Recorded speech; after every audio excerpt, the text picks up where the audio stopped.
Hi, this is Chris from the Chester UK Mama channel. As you can tell with the voice, unfortunately this isn't May. May is still unwell at the moment, so it will be myself which will be telling you about the new Liverpool licensing scheme which began in April. So this scheme is a new landlord licensing scheme which will cover 80% of the private rented properties which are in Liverpool as we speak. So you may be asking yourself, well, what is a license and why they're needed? So the Housing Act in 2004 required local authorities to license private rented properties. So you basically have three different types of license. You have a mandatory license for HMOs, which is basically 5 or more people normally from 2 or more households. So you need a license for that. Then you have additional licensing for a HMO. And then you also have selective licensing as well for the private rented properties. So in Liverpool, there's only 2 of the schemes, which is the mandatory HMO and also the selective licensing in the area. So why introduce licensing? So licensing was brought in to basically tackle the issue of antisocial behaviour, deal with an issue of low demand or an area decline, and also reduce the risk of fires in a multiple occupancy or a HMO property. And also as well, it was brought in to support inexperienced landlords. And also as well then, it has been proven to halt area decline, benefit housing standards for private tenants, and also as well benefit the wider community. So this is the area which has been launched for, there's basically 16 different areas in Liverpool. So you can see the map there, but I will talk about them as well. So you've got Central, Riverside, Greenbank, Kensington, Picton, Tuebrook and Stonycroft, County, Anfield, St Michael's, Princess Park, Kirkdale, Old Swan, Walbreck, Wavertree, Fazakerley and Everton. So they're the main areas now, obviously with the new licensing, which you need selective license. So if you do have a property in one of those areas, you just need to obviously check to make sure you've been informed in regards to obviously the new licensing requirements. So how do you apply for this? So if you're an overseas landlord, you may need to get your managing agent to also do this for you, or you can do it yourself.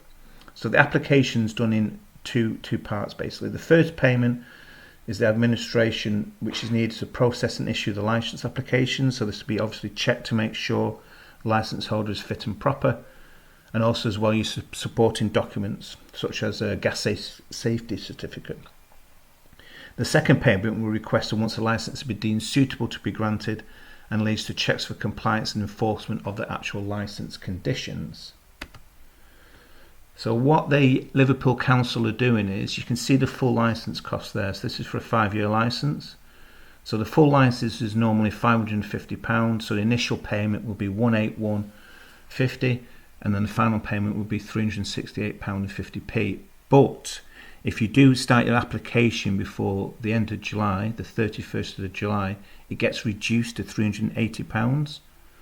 So your initial payment will be £178.60, and then your final payment will be £201.40. Now, as we discussed a HMO license before, which is normally 5 or more people living in a property for more than 2 or more households.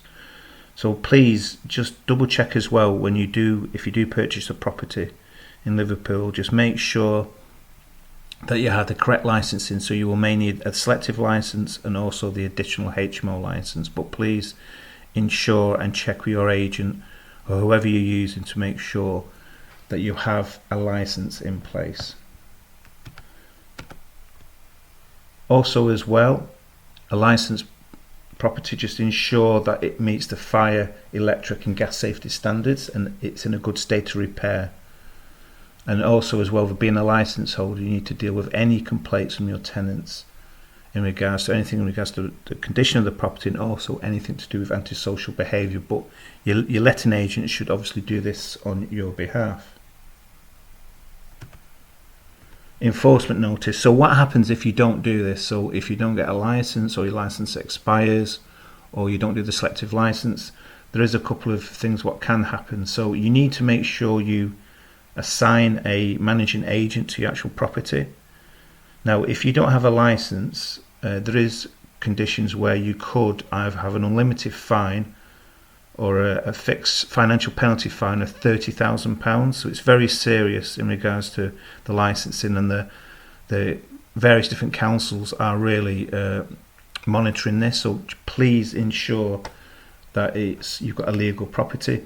Make sure obviously you've got an agent who understands actually about the licensing, what's the requirements, what's the licensing conditions, and just to ensure that as an agent they are protecting you, to ensure that you don't get any fines, because as the landlord it'd be yourself who would obviously get the fines.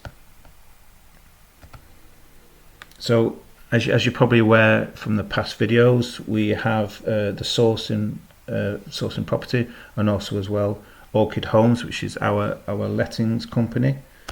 So for services, what we can offer as well is we can give you mortgage advice. We also specialise in HMO, so if you want any more HMO advice, then please obviously get in touch. Advice or assistance with buy-to-let properties, and also as well we can help you find rental or a self-live property as well. So thank you for watching. Don't forget to like the video because it really does help with the algorithm, and please also subscribe to the channel. And also as well in the chat, if you feel there's maybe we should look at other areas now, for different areas where you feel maybe we could research for you and just see if it's a good area to maybe look at either moving to or investing in, then please obviously just drop it in the comments. So again, apologies, it's myself and not the wonderful May. Hopefully she'll be feeling better soon, but thank you for your time, and we'll speak again soon.